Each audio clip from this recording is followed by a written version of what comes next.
तो बेसिकली इस वेबिनार को हमने 3 पार्ट्स में डिवाइड किया हुआ है for the understanding of whole process Australian work and holiday visa.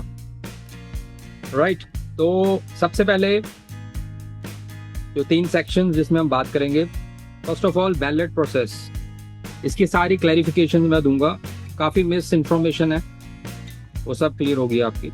Second part में हम सिलेक्शन ग्रांट्स प्रोसेस के बारे में बात करेंगे, और थर्ड में जो सबसे इम्पोर्टेंट है extension of this visa and then leading to PR and later process of citizenship settlement point. Right, तो ये 3 पार्ट्स में वेबिनार डिवाइड रहेगा। तो right, now coming to the second important part जो है आपका सिलेक्शंस। राइट, तो सिलेक्शंस के लिए मैं आपको अपनी प्रेजेंटेशन पर लेके चलता हूँ। So this is the main thing, time sensitivity. Right, तो मैं बात कर रहा था सिलेक्शन की। जैसे ही आपको सिलेक्शन लेटर आता है उसके में आपको 28 डेज का टाइम दिया जाता है, बट आपने 20 डेज दे नहीं करना उसको इंतज़ार, आपने विद इन फर्स्ट वीक में अपनी फाइल लगा देनी है। अब मैं आपको बताता हूँ क्या फैक्टर्स अफेक्ट करते हैं जो कि रॉन्गली पब्लिसाइज्ड हैं। सबसे पहले आता है मेडिकल। राइट, मेडिकल के लिए कहा जाता है आपको कि फटाफट मेडिकल करा लो। That is the worst thing to do.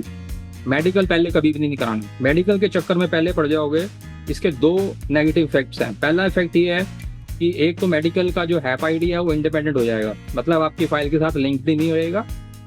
तो इसके आगे का प्रोसेस का इफेक्ट बहुत ज़बरदस्त पड़ता है, क्योंकि जब आपका मेडिकल आपकी फाइल के साथ लिंक्ड ही नहीं है तो जब ऑफिसर आपकी फाइल देखेगा उसको आपका मेडिकल की रिपोर्ट्स नहीं मिलेंगी। उसको मैनुअली सर्च करना पड़ेगा, आपका आईडी देख के फिर वो देखेगा, फिर जाके आपको मेडिकल मिलेगा। इतना टाइम ऑफिसर के पास नहीं होता। इससे क्या होगा, आपकी फाइल वो साइड में कर देगा, हो गया इसका मेडिकल अभी अटैच ही नहीं है, इसको साइड में बाद में देखेंगे। तो that is the worst thing you can do to delay your decisions. तो मेडिकल पहले नहीं करवाना है। मेडिकल हमेशा आपकी जब फाइल सबमिट हो जाएगी उसके बाद वहाँ से ऑटोमेटिकली हैप आईडी आता है, उस हैप आईडी के ऊपर आपने लगाना है। और ये जो हैप आईडी लेटर ऑन आता है ना, ये लिंक्ड रहता है आपकी प्रोफाइल के साथ। मतलब क्या है इसका, कि जैसे आपने बाद में मेडिकल कराया, वो अपडेट हो गया, रिपोर्ट्स आपकी फाइल के साथ ऑटोमेटिकली अटैच हो जाएंगी।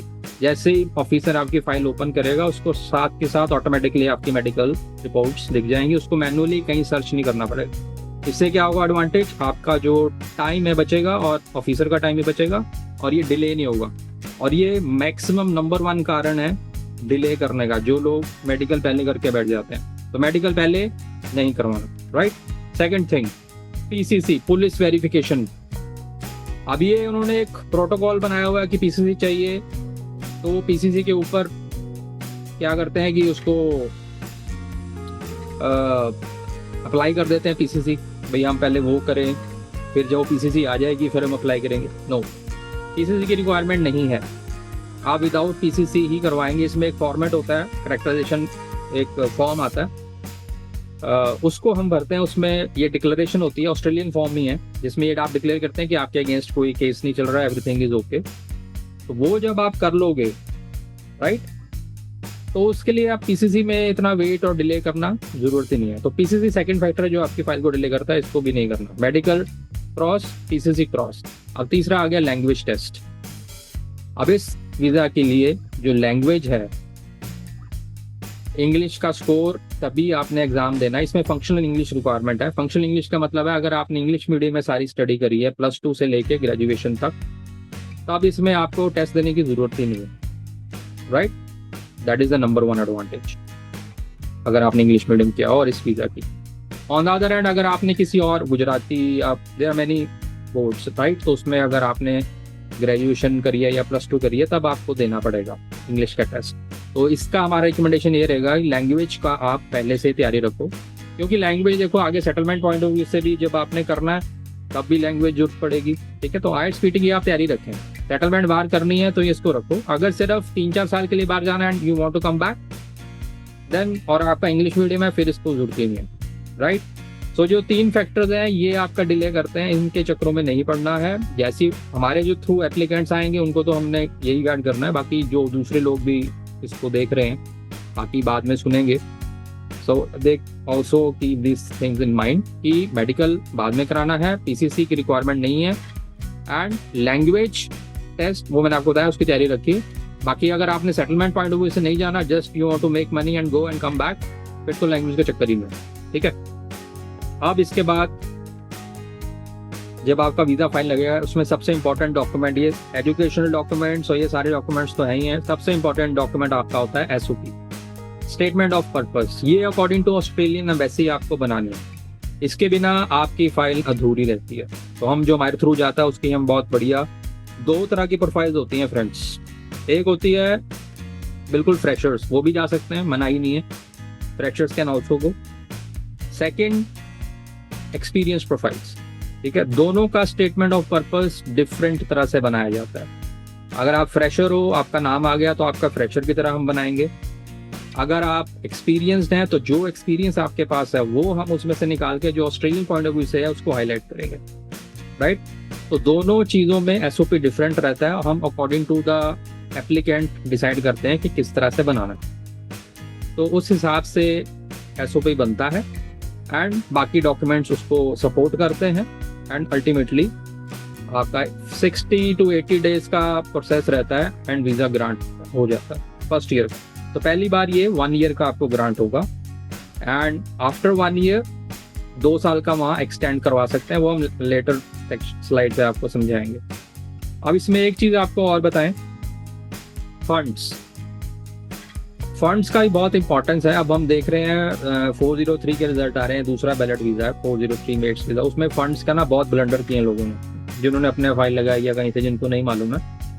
तो इसमें बेसिकली जो एम्बेसी में प्रोटोकॉल दिया उसमें तो लिखा हुआ है पुराने फंड्स होने चाहिए, ठीक है। बट हमने फंड्स जो हैं नए के साथ भी और पुराने के साथ भी वीज़ा लिया हुआ है, दोनों को दिखाने का तरीका अलग अलग रहता है, ठीक है। तो वो जब आप हमारे थ्रू फाइल लगाएंगे तो हम आपको बताएंगे अकॉर्डिंग टू योर सिचुएशन कि आपके लिए किस तरह से फिट रहेगा, ठीक है। तो फंड्स नए भी चलते हैं, फंड्स पुराने वाले भी चलते हैं, बट उनको दिखाने का तरीका should be up to mark according to the embassy, जैसे एम्बेसी देखना चाहती है, राइट। अदरवाइज इसमें भी वेरिफिकेशन में बहुत S56 S57 नोटिस आते हैं, ये भी आपको क्लियर कर देते हैं। 2 तरह के नोटिस आते हैं अगर आपका फाइल ढंग से नहीं लगी। पहला है S56 वो नोटिस होता है जिसमें एम्बेसी को जो आपने लगाया ना समझ नहीं आ रहा क्या लगाया, ये S56 एजुकेशन डॉक्यूमेंट्स के लिए भी आ सकता है, S56 आपका फंड्स के लिए भी आ सकता है, S56 आपका इंग्लिश लैंग्वेज के लिए भी आ सकता है। तो इससे डरना कम है, ये डरने वाली बात नहीं, क्योंकि S56 में वो ये कह रहे हैं कि आपने जो डॉक्यूमेंटेशन लगाई है हमें समझ नहीं आ रही, इसको क्लैरिफाई कीजिए, ठीक है। तो S56 नोटिस आता है, लेकिन एक चीज आपको बताते हैं, हमारे थ्रू जाएंगे तो ना तो S56 आएगा, S57 का सवाल ही पैदा नहीं होता। S57 क्या है? S57 इज जब आपके डॉक्यूमेंट्स उनको पता लग जाते हैं कि गड़बड़, फॉल्स डॉक्यूमेंट्स, नकली, डुप्लीकेट। तो S57 का तो आप नाम ही मत लीजिए, तो हम तो रिकमेंड ही नहीं करते हैं कि आप फॉल्स डॉक्यूमेंट से इसको लगाएं, ठीक है। वो लगाएंगे तब S57 नोटिस आता है और उसको रिप्लाई नहीं करना चाहिए, ठीक है। अगर उसको रिप्लाई, वो तो एक उन्होंने प्रोटोकॉल फॉलो किया हुआ है। S57 का मतलब है उनको पता लग गया you have used duplicate documents, तो बस एक बार वो कंफर्मेशन के लिए कमेंट्स मांगते हैं आपसे, आप बताइए। कई एजेंट्स इसमें भी गलती करते हैं, उसको रिप्लाई करते हैं नहीं जी हमारा तो एक्चुअल असली डॉक्यूमेंट है, तो उसके बाद रिफ्यूजल भी आता है, बैन भी कर देते हैं। तो S57 वाले पंगे में नहीं पड़ना। S56 नोटिस अगर आता है वो रिप्लायबल होता है, तो उसका भी अप टू मार्क रिप्लाईज होते हैं, तो वो अगर आप ढंग से देंगे तो आप भी वीज़ा आने का चांस रहता है। अदरवाइज हमारे थ्रू चलेंगे तो हम आपको हर एक चीज़ सही तरह से करेंगे, सही टाइम पे, राइट।